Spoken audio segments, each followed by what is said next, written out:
Good morning, Desert Shadows Middle School.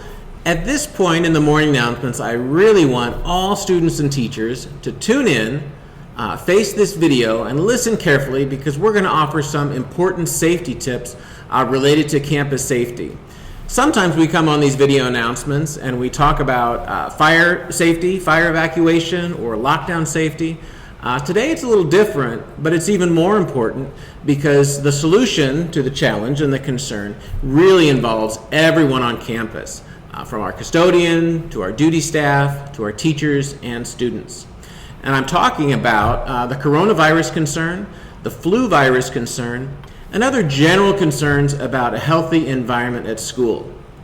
And for that reason, I'm joined by Nurse Moskowitz because it's important to bring in the experts, and so that's why she's here to share more information about the things that we can do to stay safe at school. Thank you, Mr. Hummert. The truth is, everything that we're going to talk about today is something that we practice here at school on a regular basis. Everyone knows that the news is just covered about the coronavirus. But the reality is that the flu virus and the strep disease has been invading all of the schools pretty hard this season. There are several things that we can do. We hear it in the news, we read it in the news, and we talk about it. But the message here is to really practice what we read and what we hear. And some of these things we need to talk about are what can we do to be healthy. One of the most important things is to avoid close contact with anyone who is ill. So that means if you are sick, you really belong at home. Our administration, our teachers, everyone understands that when you are sick with a true flu or respiratory illness, you are home, you are ill, and you cannot be here to do school work. We have provisions made to make up those assignments that are necessary for you to complete your school achievements. Is that correct, Mr. Huff? That's right. So if you feel warm during the day in the morning, or if you begin to have a persistent cough, you should really be requesting a pass to the nurse's office to get checked out. Right. We are a family. No matter how you look at it, we are one community. School health coordinates with community health, public health, and we need to know what we're seeing in our schools. So we ask you not to just text or call your parents, but to stop by the nurse's office. We are happy to call your parent. We have no problem with that, but we'll check out your temperature, we'll take a quick look at you, and we'll make a decision together on what our next steps should be. Things you can do in the meantime, though, is to avoid touching your eyes, your mouth, and your nose, because that's how we transmit germs. And hand washing, we can't talk enough about that. It's about 20 seconds of really washing your hands, getting around your nails, into your fist, on your thumbs. Sing a song if you like, that's about 20 seconds. And then use a paper towel to shut off the faucets. Use towels or elbows to open doors. Minimize that contact of touching wherever you are. If you can't get to water, a hand sanitizer that has at least 60% alcohol base should be available in every single classroom. I know some of the stores are out of it, but our schools are pretty well stocked with it. Clorox wipes are another thing, or Lysol wipes, or even a general brand helps to kill contact surfaces, and we encourage you to use that, especially if you've been ill. Kleenex is available in all of the classrooms. Please use the Kleenex and then discard. Shortly we'll show you a video about the importance of how to sneeze and cough. It's a little bit of a humorous video and we hope you enjoy it, but the message there is super important. So it's fourth period right now. Have you washed your hands yet today at school?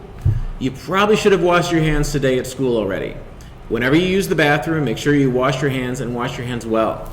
You can also use the hand sanitizer, but really washing your hands is a better solution to cleaning all the germs off your hands. So make sure you do that. And if you haven't done it yet, make sure you do it between classes and for sure at lunchtime as well. Definitely before lunchtime. The Center for Disease Control is still recommending that if you have not had a flu shot this season, that you do take a flu shot. It still takes about 2 weeks to build immunity, but they're anticipating that the flu season, the regular influenza A and B, is going to last well into June this year. So please consider getting a flu shot if you have not done that already. One more note, sometimes what we see at lunch is that students will share food and sometimes even water bottles, which is not a safe or healthy practice, especially in this environment where there's concerns about a virus spreading. So make sure that what you bring to school you eat on your own. We don't share water bottles with others. So let's do the handshake. Boom. There you go. That's what should be happening. Thanks for listening, everybody. Now stay tuned for this important video on how you can keep safe with your practice and how you cough into your arm and not out into the open. Thank you for listening.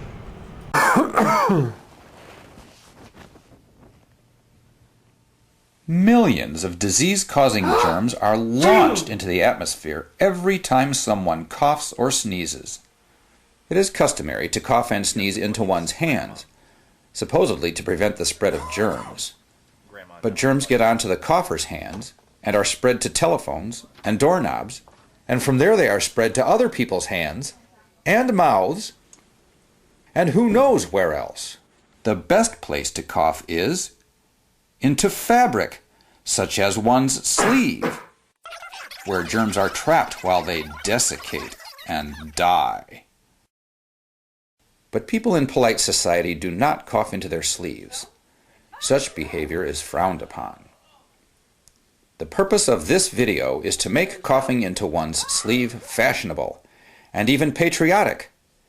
It's the right thing, the polite thing to do. You will now see 4 excellent, slightly different coughing techniques executed first into the right sleeve and then into the left. The technique will vary depending on your dimensions, the flexibility of your joints, whether you are wearing long or short sleeves, and your ability to cough at an angle. Notice the slight change of position during a sneeze, with the nose a little lower. You will now see a series of coughs and sneezes performed by random subjects. Their coughs will be judged by our panel of 3 infectious disease experts, Dr. Graham Stain, Dr. Blood Hagar, and Dr. Polly Morph. First, the coughs. That would be a 4. That's a the left 3. hand was Way too needlessly close to the contaminated. 10. Perfect. 9. Hand on opposite shoulder creates a No massive qualms deal. about messing up Ideal. his beautiful suit. 4.7. 4. He The should elbow's a cough bad into Way his too target leaky at for the people elbow. with long arms. 8. 7.6. Easy. I like it. Practical. Almost as good as the black suit guy. Pathetic. Awful, not fit 0. for a healthcare Jeez, field. what planet did he come from? Now, the sneezers. 2. 1. He contaminated his 3.5. hands. Yuck. Why bother with the Why do they Kleenex? always smile when they're finished? That's a 1. Her right should go and hand's wash more her hands dangerous than her left. 5. 5.2. His hand got hit. Impractical.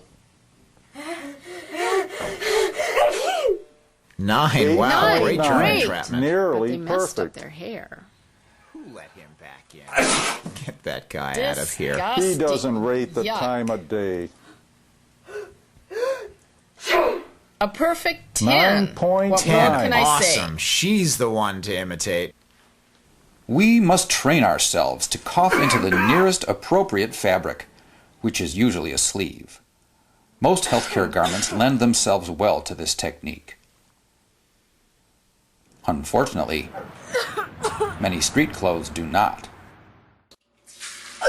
To avoid messes, we should formulate coughing strategies for the clothes and accessories we are wearing each day. I could have saved my shirt if I did that the first time. Paper tissues are good cough receptacles when they are placed over the mouth properly, but using them usually results in hand contamination. They should not be reused. Handkerchiefs suffer from the same hand contamination and reuse problems, and they have the additional disadvantage of poor accessibility. Achoo!